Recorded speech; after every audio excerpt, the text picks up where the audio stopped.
श्री श्री 1008 हरिओम जी महाराज कृष्ण प्रणामी school के अंदर यज्ञ सम्राट आप देख रहे हैं कि यहाँ पहुँचे हैं। उनके साथ में पूरा काफिला है, एक बड़ी गाड़ी है जिसके अंदर श्री श्री 1008 हरिओम जी महाराज जो त्रिपुरा सुंदरी के शब्द रूपी काव्य है। मानव होना भाग्य है, गुरु होना सौभाग्य। आज श्री श्री 1008 ओमा हरिओम जी महाराज जो जींद से यहाँ तशरीफ़ फरमा है कृष्ण प्रणामी स्कूल के अंदर, और जिन्होंने यज्ञ के माध्यम से मानव कल्याण का एक एक्सपेडिशन लिया हुआ है, एक बीड़ा उठाया हुआ है। त्रिपुरा सुंदरी जहाँ इनकी तपोभूमि है, उनके एक शिष्य हैं हमारे साथ। क्या नाम है साहब? नमस्कार, मेरा नाम सतीश कुमार है और मैं यहाँ पास ही लगभग 9 किलोमीटर दूर एक सुंदर गांव है रामायण, उसका निवासी हूँ। और मैं 2009 से गुरुजियों के साथ में जुड़ा हुआ हूँ। और आज हमारा ये परम सौभाग्य है कि परम पूज्य गुरुदेव यहाँ पधार रहे हैं। मैं गुरुदेव के बारे में थोड़ी सी आपको बताता हूँ कि उनके 108 महायज्ञों का उनका संकल्प है, जिसमें लगभग 102 पूरे हो चुके हैं। 108 महायज्ञों का संकल्प है उनका। और वो हमारे भारतवर्ष के लगभग हर स्टेट में यज्ञ कर चुके हैं। और इतनी विपरीत परिस्थितियों में भी उन्होंने यज्ञ किए हैं, त्रिपुरा में, असम में, जहाँ पे यज्ञ करना अपने आप में बहुत बड़ी बात है।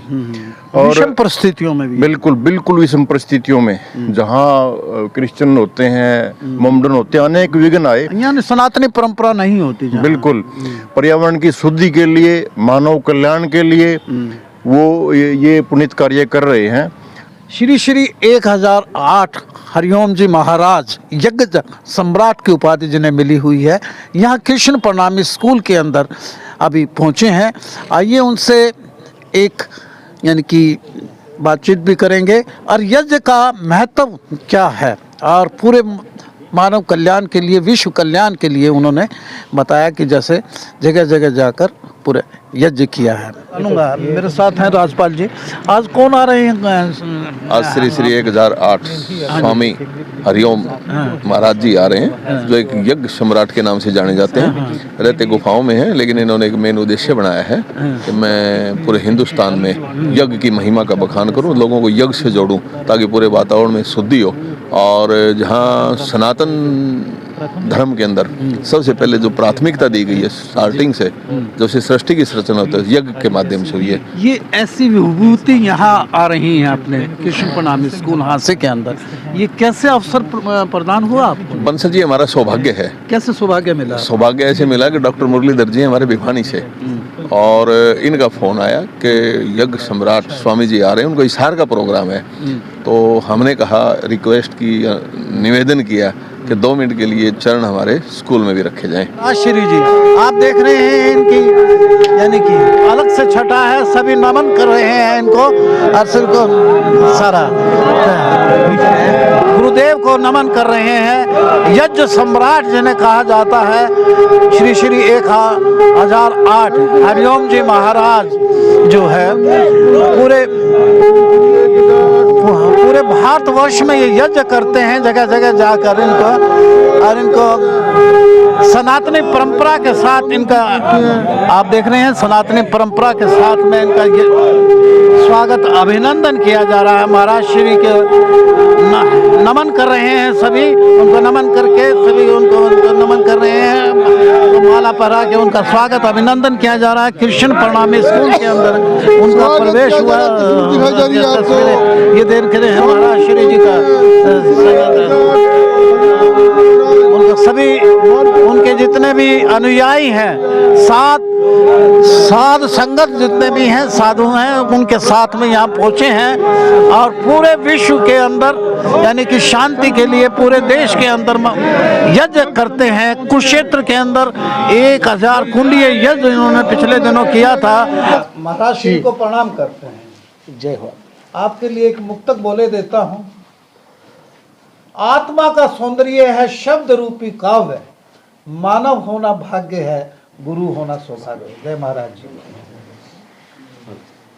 महाराज जी, क्या आप कहना चाहेंगे, एक जो संकल्प आपने लिया है कि जी। हर कहीं जो है यज्ञ किया जाए, सबसे पहले एक बार यज्ञ की महिमा बताएंगे, यज्ञ क्यों जरूरी है? जब आप गीता का अध्ययन करेंगे तो गीता ज्ञान होगा तो मानव कर्म में यज्ञ है। यज्ञ सर्वश्रेष्ठ कर्म माना जाता है हमारे वेद शास्त्रों के हिसाब से, और इस समय विशेष जरूरी है क्योंकि दिल्ली एनसीआर एरिया भारत के सबसे प्रदूषित क्षेत्र में है, और अगर दिल्ली एनसीआर एरिया प्रदूषित है तो उससे बहुत दूर हम लोग भी नहीं, पूरा भारत प्रदूषित है। विज्ञान भी कहता है कि वातावरण शुद्ध होता है, भगवान भी, हमारे वेद शास्त्र भी कहते हैं कि वातावरण शुद्ध होता है, हमारे ऋषि मुनि भी यही कहे। मानव जीवन रक्षा के लिए और क्या उपाय करना चाहिए? अभी पीछे कोरोना काल आया था, आपने देखा उस समय स्कूल बंद, दुकान बंद, सब कुछ बंद, केवल हॉस्पिटल खुले थे। वो क्या था? प्रदूषण ही तो था। इसलिए यज्ञ जीवन जीना जरूरी है, तो यज्ञ अब मजबूरी है। ये संकल्प कब लिया महाराज आपने? ये संकल्प कब तो हम ठाना? ये संकल्प तो हम आज के कम से कम 35 साल पहले ले चुके थे। संकल्प था 108 महायज्ञ का, भारत के सभी प्रदेशों में चलता रहा, करता रहा। इस तरह से करीब 25-26 स्टेट किए, भारत के कुछ स्टेट अभी बाकी हैं, और 103 यज्ञ नंबर के जो संकल्प के नंबर में हैं वो 103 पूरा किए। 104 18 फरवरी से 27 फरवरी जींद में होगा। जींद में 104 18 फरवरी से 27 फरवरी 2026 में, अगले महीने में होगा। और उसके पहले आपको थोड़ा सा और जानकारी दे दूं, विश्व के सबसे शुद्ध एवं सिद्ध स्थान पर, विश्व के सबसे शुद्ध एवं सिद्ध स्थान पर 13 ज्योतिर्लिंग की, 12 ज्योतिर्लिंग की नहीं बल्कि 13 ज्योतिर्लिंग की स्थापना की जा रही है। भारत में आज तक किसी को सौभाग्य नहीं प्राप्त हुआ 12 ज्योतिर्लिंग की स्थापना का। अगर 12 ज्योतिर्लिंग की स्थापना किए भी होंगे तो और जमीनों पर किए होंगे, क्योंकि मणिकूट पर्वत पर होने जा रहा है 15 फरवरी को। और शिव शक्ति का गूगल में भी आप सर्च कर लेंगे तो शिव शक्ति का जहां वास है वही मणिकूट है। और वहां मणिकूट पर्वत भोलेनाथ का पर्वत माना जाता है, जो शिव पुराण में जिसका वर्णन है, उसकी परिक्रमा होती है। वहीं बगल में निकलता है महादेव जल, उस जल का नाम ही महादेव जल है। जलधारा बहती है। हाँ, जलधारा बहती है, उस जल का नाम ही महादेव जल है। उसी से अभिषेक किया जा रहा है। और वहाँ 500 पेड़ बेल के और रुद्राक्ष के 11 कुंड हमेशा चलते रहते हैं। लावारिस गायें आती हैं, वहीं की गौशाला है। वहाँ 15 फरवरी को 12 ज्योतिर्लिंग की प्रतिष्ठा है, और शक्ति की प्रतिष्ठा पहले की जा चुकी है। विश्व के किसी कोर्ट में प्रमाणित कर दूंगा रिटेन,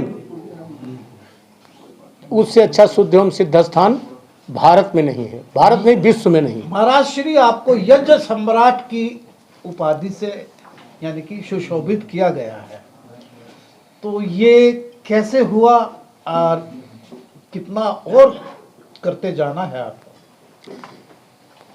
देखिए, अभी आपको बताया कि 108 संकल्पित महायज्ञ है, जिसमें 104 करने जा रहा हूँ।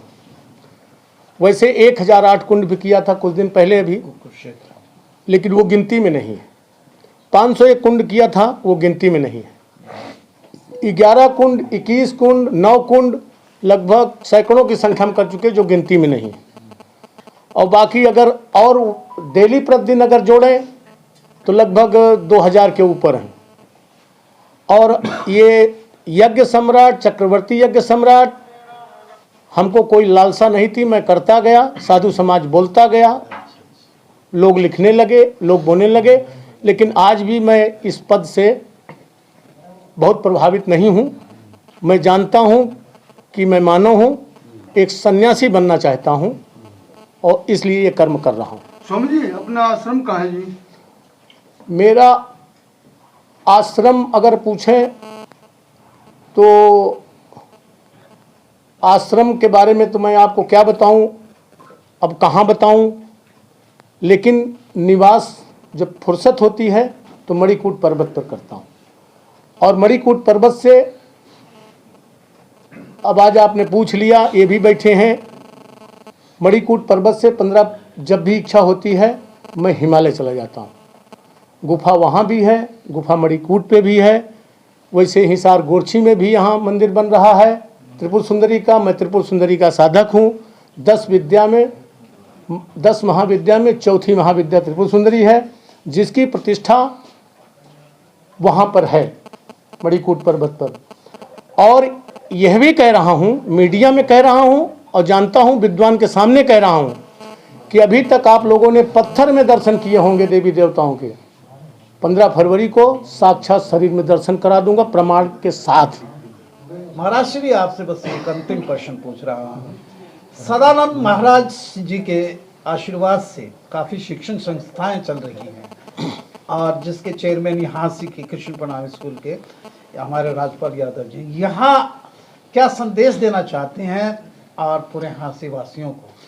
पर्टिकुलर मेरा तो इंटरेस्ट ये है कि यहाँ देखिए, अभी आपने शिक्षकों को भी, अभी आपने नाम लिया सदानंद महाराज का। ये हम भिवानी गए, हमारे डॉक्टर साहब मिले वहाँ पे, और वास्तव में पुण्यात्मा हैं, धर्म को समझते हैं, धर्म करते हैं और एक अच्छी संस्था अंतर्राष्ट्रीय स्तर पर कार्य करते हैं। यहाँ तो बहुत सारे लोग काम करते हैं, लेकिन जो देखा मैंने, भिवानी गया, फतेहाबाद गया, यहाँ आया, संस्था देखा मैंने। संस्था अपनी जगह पर बहुत अच्छा कार्य कर रही है। मैं किसी की प्रशंसा नहीं करता, वास्तविकता जरूर बोलता हूँ। और मैं इस संस्था से प्रभावित हूँ और मुझे अच्छा लगता है। इससे ज़्यादा मेरे पास कोई शब्द नहीं है। तो स्वामी जी, जैसे आपने कहा कि पत्थर को तो पूजते हैं, लेकिन साक्षात दर्शन होंगे जी, इसका समझ में नहीं आ रही पूरी डिटेल। मैंने कहा ना आपको कि 15 फरवरी को आएंगे तो पूरी प्रामाणिकता के साथ विश्व के किसी कोर्ट में सिद्ध कर दूंगा, रिटेन के साथ, और वहां आएंगे दर्शन करा दूंगा। अभी हम आपको कितना वर्णन बताएं। आपको एक मणिकूट की विशेषता बताई कि मणिकूट पर महादेव जल निकलता है, मणिकूट भोलेनाथ का पर्वत है, वहां 12 ज्योतिर्लिंग की स्थापना होने जा रही है, 13 ज्योतिर्लिंग की। 13 क्यों किया वो भी सुन लीजिए। 12 ज्योतिर्लिंग लगभग आज 80% लोग दर्शन नहीं कर पाते। 12 ज्योतिर्लिंग का दर्शन लगभग 80% लोग नहीं कर पाते। किसी के पास समय नहीं है, किसी के पास समय है तो स्वास्थ्य नहीं है, किसी के पास समय स्वास्थ्य है तो आर्थिक अभाव है, और जिसके पास ये नहीं है हो सकता है कि उसमें आस्था न हो। तो लगभग 80% लोग नहीं कर पाते। मणिकूट पर्वत पर यदि 12 ज्योतिर्लिंग की स्थापना हुई तो लोग गंगा भी नहाने जाएंगे तो आराम से दर्शन कर लेंगे। उनको वही पुण्य फल की प्राप्ति होगी जो 12 ज्योतिर्लिंग के दर्शन की होती है, क्योंकि वह पर्वत ही भोलेनाथ का है। हमने प्लाट नहीं खरीदा वहां, ना मेरे नाम है, सिर्फ मैं वहां तपस्या करने गया था और तपस्या ही कर रहा हूं। वहां एक कच्ची गुफा है, उसी में रहता हूं, आइएगा देख लीजिएगा। अब तो फ्री कर दिया है, इसलिए पहले तो मैं बोलता ही नहीं था, लेकिन अब वहां धाम बना करके हमको हिमालय जाना है, इसलिए अब बोल रहा हूं। अब आप पूछेंगे हिमालय, हिमालय में भी मेरी गुफा है, लेकिन वहां के बारे में मीडिया नॉट अलाउ, जैसे यहाँ पहले थी। अब यहाँ मीडिया को फ्री कर दिया, प्रचार कर दो, क्योंकि ये धाम बनना चाहिए। लोगों को संतुष्टि मिलेगी। जैसे आपको भूख है 8 रोटी की, अब 8 रोटी नहीं है तो 4 ही मिल रही तो 4 में ही संतुष्ट हो जाएंगे। अब नहीं कोई पूरा भारत घूम पा रहा है तो कम से कम मणिकूट पर्वत पर 12 ज्योतिर्लिंग के स्वरूप में दर्शन कर लेगा तो उसकी आत्मा तो संतुष्ट होगी कि हाँ मैंने दर्शन किया।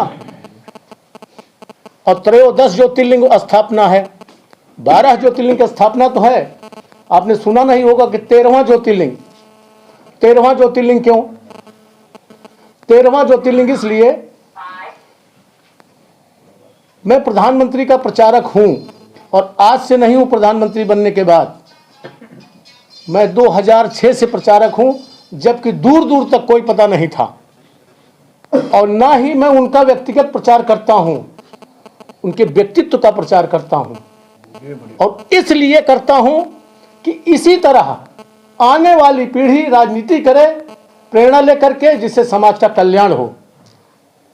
मैंने आज तक कोई सरकारी जमीन नहीं ली, कोई सरकारी डोनेशन नहीं लिया, समाज से इन्हीं सबसे मांगता रहा, चलता रहा।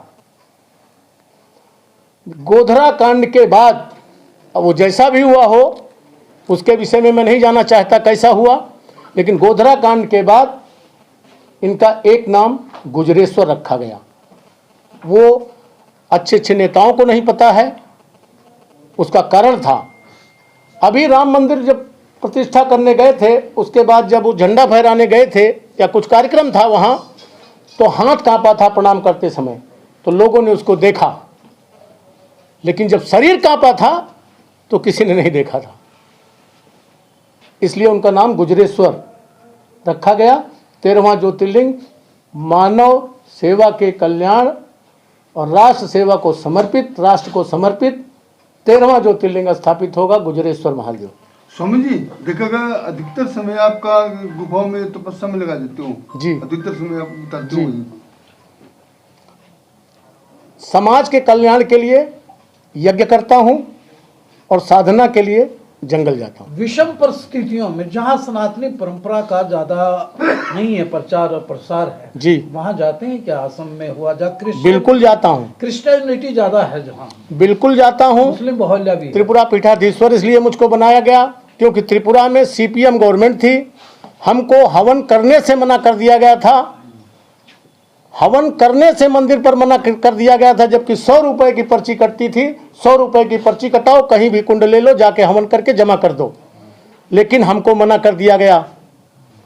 वहां 4 आरएसएस के प्रचारक काट दिए गए थे